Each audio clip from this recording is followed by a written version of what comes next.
অবৈধ মাতৃত্বৰ বুজাত হাকিবলৈ মাতৃয়ে জীৱনটোৱে পুতিলে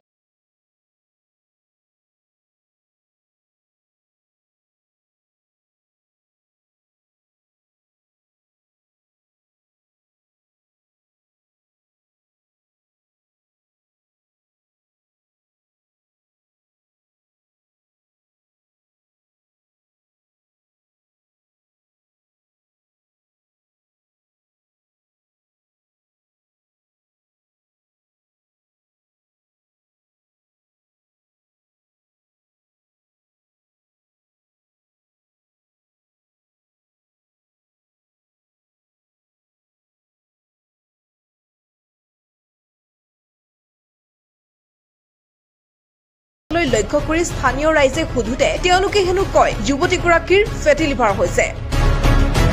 আৰু যুৱতীগৰাকীয়ে সন্তান জন্ম দিয়াৰ পিছতেই লোকলজ্জাৰ পৰা হাত সাৰিবলৈ যুৱতীগৰাকীৰ মাতৃ আৰু যুৱতীগৰাকীয়ে হত্যা কৰিলে সন্তানটিক গাঁত খান্দি পুতি থলে বাহনিৰ তলত গাঁওখনৰ মহিলাসকলে এই কথা সোধা পোছা কৰাত ওলাই পৰিল সমগ্ৰ ৰহস্য গাঁৱত এতিয়া এইয়া ছোৱালী এজনী প্ৰেগনেণ্ট হৈ আছিলে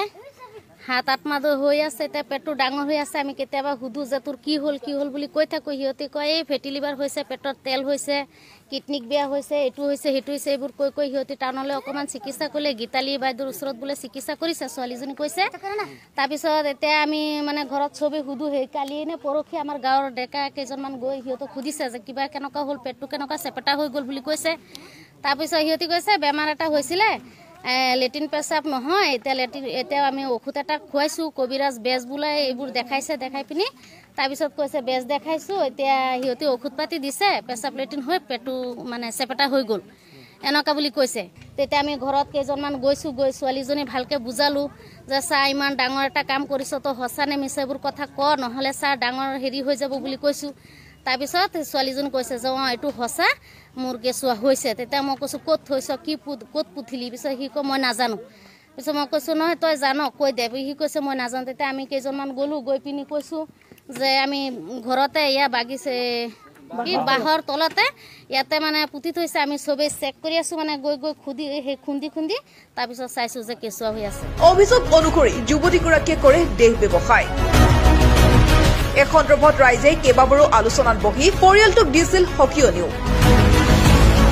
এবাৰ এই নৃশংস ঘটনাৰ পিছত পৰিয়ালটোক গাঁওখনৰ পৰাই বহিষ্কাৰ কৰাৰ সিদ্ধান্ত লৈছে সমাজে আৰু আমি ৰাইজে এতিয়া এটা সিদ্ধান্ত লৈছোঁ যে এই গড়টোক বহুত দিন পৰা দুৰ্নীতি হৈ আছে আমি কেইবাবাৰো আমাৰ সমাজে